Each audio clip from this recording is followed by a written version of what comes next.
next talk is presented by David Press, data scientist at DoorDash.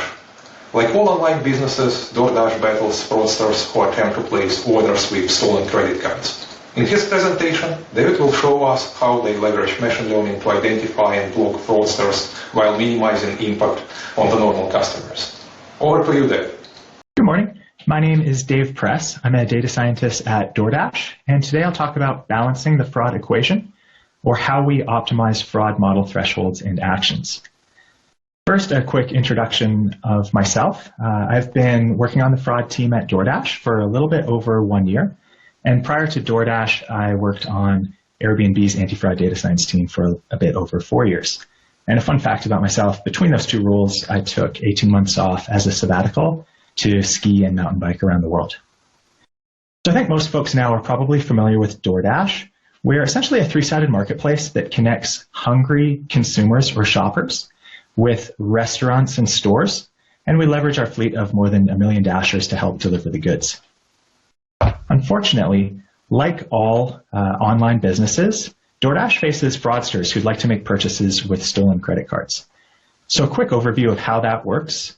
Typically what happens is a fraudster will buy a batch of stolen credit cards on the dark web, and then they'll use those credit cards to place orders on DoorDash. So why would the fraudster want to do that? Well, sometimes they're just a hungry fraudster who wants free food, but more often than not, the fraudster is actually looking to extract cash out of those stolen credit cards. And a few different ways that they can do that. One is by setting up a reselling business where the fraudster basically advertises through illicit channels that you can purchase DoorDash here at more than 50% off, 80% off DoorDash. And they'll take orders from hungry folks and they'll place orders using stolen credit cards on DoorDash on those folks' behalf and have the food delivered to them. And in doing so, they've been collecting cash from those folks at a steep discount. Another way that fraudsters can extract cash from credit cards is by a method called collusion, which is where the fraudster creates a fake merchant or a fake restaurant on DoorDash and then places orders with themselves using those stolen credit cards and extracts the cash through the merchant bank account into their own bank account. At the end of the day, the cardholder is going to be alerted after the fact by their bank that there were unauthorized charges. And when the cardholder looks at their statement, they verify that there were in fact unauthorized charges made on their credit card. They issue what's called a chargeback to their credit card. Now that chargeback makes its way through the payment system and DoorDash reimburses the cardholder for that chargeback, and we don't pass the liability for that chargeback through to the merchant, so we end up eating the liability for those chargebacks. So we put a lot of effort into making sure that people can't use stolen credit cards to make purchases on DoorDash. So with that introduction, here is the outline. I'll start by giving an overview fraud fighting system at DoorDash that I like to call detect and deter. Then I'll give an overview of some of the frictions that we use. And a friction is basically product flow that we build out with the goal of stopping fraudsters, but hopefully allowing good users to get through. Then I'll talk about how we optimize the deterrence framework, which is kind of the meat of this talk. I'll talk about how we measure the parameters of our frictions using A/B tests. And then finally, I'll walk through a numerical example of blocking a transaction versus applying the friction. So here's an overview of the overall detect and deter framework that we use to fight fraud at DoorDash. The basic idea is we have new orders come into the system, millions of new orders every day, and we have to evaluate each order's risk as to whether it's at an elevated risk of being placed with a stolen credit card. The way that we do this risk evaluation is manyfold. First, we have dozens of rules that execute in parallel. We have an in-house machine learning model that's trained on past examples of chargebacks, and this ML model is kind of the workhorse of our fraud detection system for chargebacks. And in addition to that, we also have multiple signals coming in from vendors who run their own ML models. Now, when we do detect that a given order is at elevated risk of being made with a stolen credit card, we take some kind of action to mitigate the risk of that chargeback happening. If we're really confident that a given order is being placed by a fraudster, then we might go so far as to ban or block that user. But more often than not, most of the time we're sort of in a gray zone where something looks like it has elevated risk, but we're not certain about it. And in that case, we'll apply one of these payment frictions to verify rightful ownership of the credit card. Here is a concrete example of what a few of those payment frictions look like. Again, these are product flows that we've built out to try to verify card ownership with minimal disruption to good users. So the first friction is one that we call card scan. And in this case, as part of the checkout flow, we request that the user pull their physical credit card out of their pocket and scan an image of it with the app. And what we're going to do in that case is both we'll OCR the characters off of the card to make sure that the numbers on this card do indeed match the credit card number that the user's already entered into our checkout flow. And also we're going to do some image detection to make sure that this looks like it really is a physical credit card and not just like a printout of a card or a shot of a computer screen or a Photoshop or something like that. The idea here is that when a fraudster buys this batch of stolen credit cards online, they're typically not going to get the physical cards. They're only going to get the numbers. So this should be pretty difficult for a fraudster to fake, but hopefully quite easy for any good user to complete. Another friction that we've built out is called second card. And so here's what second card looks like. This is the bottom of our normal checkout screen, and we've added some extra fields here that says, to complete your order, please verify your card by adding a second payment card that shares the same billing address. The idea here is that for most good users, this should be pretty easy to complete because most folks do have a few different credit cards that share the same billing address. But it should be difficult for a fraudster to complete because, again, when they buy this batch of stolen credit cards on the dark web, it's unlikely that two of these cards will have the exact same billing address. That's a look at some of the payment frictions that we can use to deter fraud when we have detected elevated risk. Now the question is, how do we optimize this whole system together? And once again, our fraud detect and deter system looks something like this. New orders come in. In this case, we'll just focus on our machine learning model as the main detection mechanism. And when the model determines that a given order is risky, we're going to apply one of these frictions to it. So I think most folks are probably familiar with the ROC curve, or the receiver operating characteristic curve. It plots out the true positive rate on the vertical axis and the false positive rate on the horizontal axis. And this is how we can characterize the actual performance of the machine learning model. Now, within the context of fraud, the true positive rate corresponds to the percentage of fraudsters that we catch. And typically, we might try to operate our model with a true positive rate somewhere around 70 to 90%. And the false positive rate corresponds to the percentage of good users that the model incorrectly scores above threshold. And we unfortunately apply a friction to these good users as well. And typically, we might operate our model with a false positive rate somewhere in the neighborhood of 1 to 10%. So now the question that we'd like to address is, what is the optimal threshold that we should set for a given friction or set of frictions that the model can trigger? If we move our threshold, let's say, up and to the right on this curve, which means higher true positive rate, higher false positive rate, we're going to typically experience less fraud on our platform. But because our false positive rate is higher as well, we're applying friction to more good users, so we'll get less growth. And this typically will lead to a better bottom line for the business. And more often than not, our finance team would probably want us to move in this direction. In contrast, if we move down the curve to lower true positive rate and lower false positive rate, we'll typically have more fraud happening on the platform, but we'll have more good user growth as well. And this leads to better top line growth. And typically our growth team would like us to move in this direction. Another question for us is, what is the optimal value to set our threshold to? And how can we determine that? So the way that we approach this problem is to convert all of the outcomes to common units. We're going to use units of dollars to make things simple. So we'd like to convert all of our true positives and false positives into a single unit of loss and then try to minimize that loss. But let me walk you through the loss function that we use. And this is the real crux of the presentation. So I'm going to spend a few minutes digging through each term of this loss function. The total loss L is represented by the red line on this plot. And that's, of course, what we'd like to ultimately minimize. The first term in our loss function is the cost of false positives. And that's what's represented by this blue line here. In the context of fraud, again, a false positive is when the model incorrectly scores a good user above the model threshold, and we unfortunately apply one of our frictions to this good user. So the cost of false positives is given by the number of false positives, FP, that comes from our ROC curve, multiplied by 1 minus G. Now, G is a parameter that we're going to measure of our friction called the good user pass rate. And what this means is when we apply a friction to a good user, what is the probability that that user will successfully complete the friction and go on to become a DoorDash customer? 1 minus G is the probability that they fail the friction and they churn from DoorDash. And then V is the value of that good user. So how much loss does DoorDash incur every time a good user churns from our platform? The three of those multiplied together gives us the cost of false positives. Next, I'll walk through the two terms here that have to do with fraudster losses, and they're represented by the yellow curve on this plot. The first fraudster cost is the cost of false negatives. And again, in the context of fraud, a false negative is when the model incorrectly scores a fraudster below the threshold of the model, and we let that fraudster through without any friction. So if we're not applying a friction to that fraudster, then they have basically a 100% chance of committing their fraud. And then we're going to lose an amount C, which is the cost of the fraudster. So the cost of false negatives is the number of false negatives multiplied by the cost of each fraudulent event. And then the final term in the loss function is the cost of true positives. A true positive is when the model correctly scores a fraudster above the model threshold and we apply friction to that fraudster. Unfortunately, fraudsters are pretty wily and they're constantly looking for ways to evolve and get around our frictions.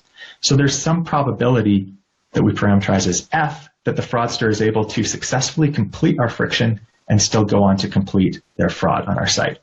So the cost of true positives is given by the number of true positives multiplied by the fraudster pass rate, F, multiplied by the cost of each fraudulent event, C.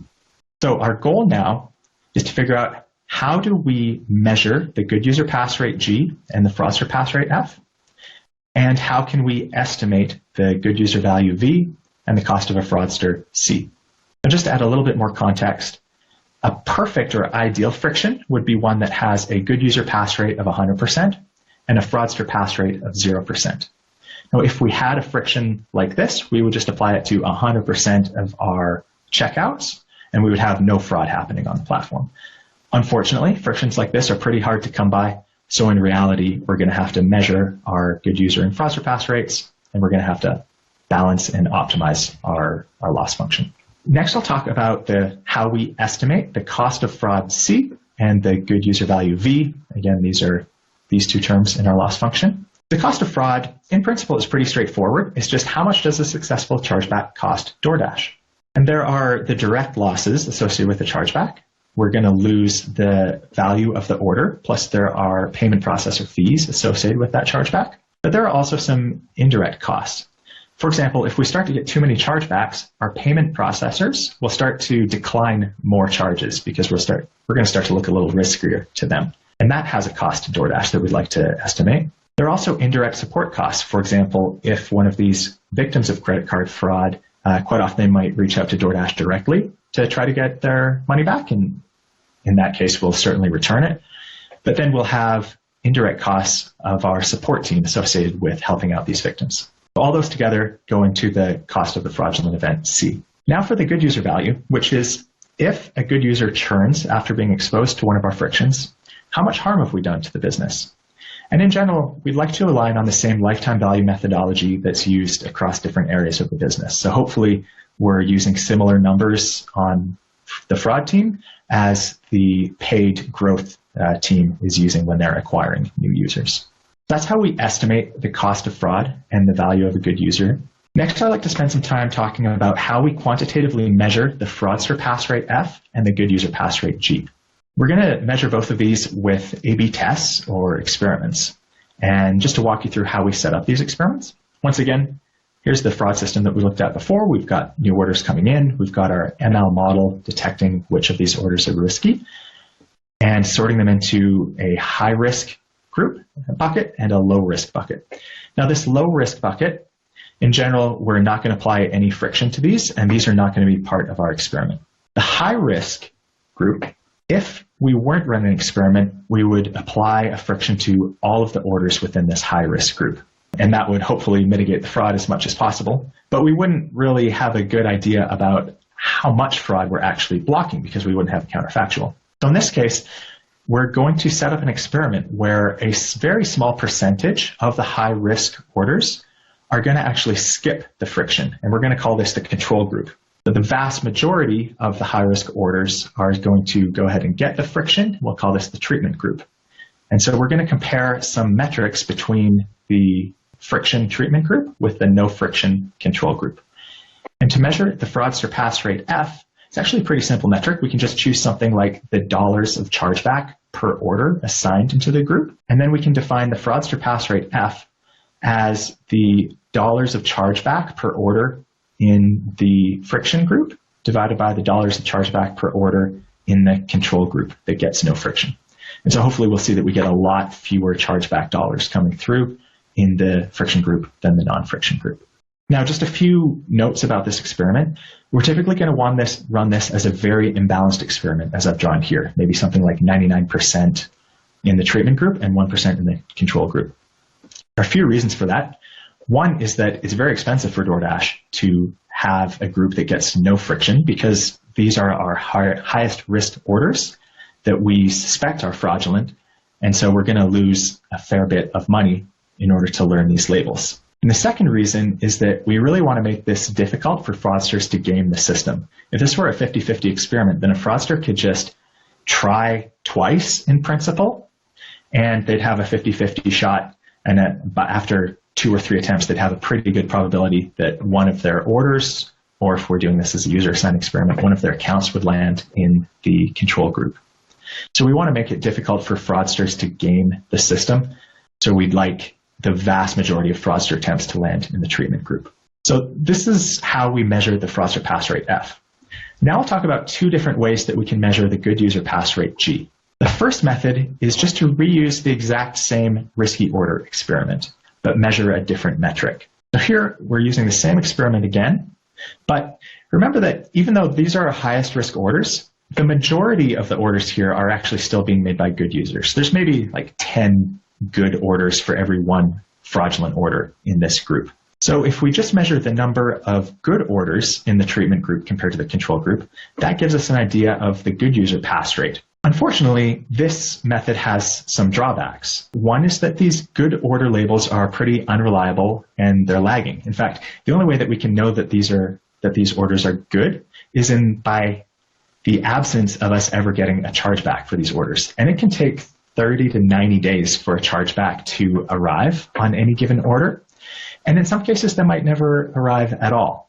So that makes the good user or the good order labels somewhat unreliable and lagging. So an alternative method to measure the good user pass rate is to use this low risk group and to run a second independent experiment. In this experiment, we're going to apply a friction to a tiny percentage of these low risk orders. And because we believe the vast majority of these low-risk orders are being made by good users, any dropout that we observe in the low-risk group is going to be our good user dropout. So again, we can just measure the number of good orders in the friction group divided by the number of good orders in the no-friction group, and the ratio of those 2 things gives us our good user pass rate. Unfortunately, nothing is perfect, and this method has its own drawbacks compared to the risky experiment method. In particular, this experiment is, again, pretty costly to run because we're applying friction to our known good users. And also, there's a chance that these low-risky users fundamentally behave different than the good users who are in the high-risk group. For example, the model might pick up on signals like a new user is probably higher risk than a returning user and is more likely to end up in the high-risk group. And a returning user, though, might have higher intent and might end up having a better probability of passing the friction than a new user. So there might be some bias that the low-risk users, good users, behave differently than the high-risk good users. So those are 2 different methods to measure the good user pass rate. Now finally, I've talked about how we estimate or measure all the parameters in our loss function, and I'd like to quickly walk through an example of how we apply the loss function to optimize our model threshold. This is just a hypothetical example with some made-up parameters. So let's assume that 1% of our orders are being attempted by fraudsters. Let's say that the cost of each fraudulent event is 10 loss units, and the value of each good user is 1 loss unit. I've made up some ROC curve. I've given you the formula here in case you want to repeat the math at home. And now I'd like to compare 2 different actions that we could take. The first action is blocking orders. And blocking orders, we can kind of consider this as a friction that has a fraudster pass rate of 0 and a good user pass rate of 0. So for blocking orders, nobody's going to get through. What we see is that we end up minimizing the total loss at around 6 loss units by blocking 1% of orders. But what if we instead apply one of these payment frictions that I've introduced before. And let's say that we've measured by some experiments that the fraudster pass rate of the payment friction is 20% and the good user pass rate is 80%. By plugging these numbers into our loss function before, we see that we actually minimize the total loss at 4.5 loss units by frictioning about 6% of total orders. So we can actually do better using our friction than we can by blocking orders. So with that, I'll wrap things up. I've given an overview of our detect and deter anti-fraud system. I've introduced a few different frictions that we use to stop fraudsters and let good users through. And then I showed how we optimize our deterrence framework by minimizing a loss function. I walked through how we can measure the parameters of our frictions using A/B tests. And I showed a quick numerical example of blocking a transaction versus applying a friction. Then finally, just a quick plug. DoorDash data scientists have a huge impact on the business. Each member of our team aims to add about $10 million of incremental business value annually. And we do this by working cross-functionally with ML engineers, product managers, analysts, and operators. So if you're interested in learning more about the work we do at DoorDash, you can check out our blog and check out our career page for opportunities. So with that, I'll take any questions. Hey, well, thanks so much. That was a wonderful presentation. We do have some questions from the audience. Let me start with, what kind of models are you using and why these models? So this is a classification problem, so we're using various types of classifiers. We generally prefer to use tree-based classifiers. We're mostly using LGBM models. Tree-based classifiers, random forest work pretty good as well. And we like to use models like this. They're just pretty fast and easy to put different types of features in. We don't have to worry about feature scaling and normalization. They do a great job of handling nonlinearities. And LGBM, just in practice, tends to outperform like XGBoost and random forest by a little bit. Great, and I think we've got time for one very quick question. Which method do you typically use in the real world to measure good user pass rate, the high-risk experiment or the low-risk experiment? So we actually use both of them in different contexts. For every friction, all the time, we actually have an ongoing high-risk experiment, so we can keep tabs on the good user pass rate that way. And typically we'll run a low-risk experiment each time we develop a new friction so that we can get some idea. And then we actually have measurements so we can kind of triangulate what we think the real good user pass rate is. Great.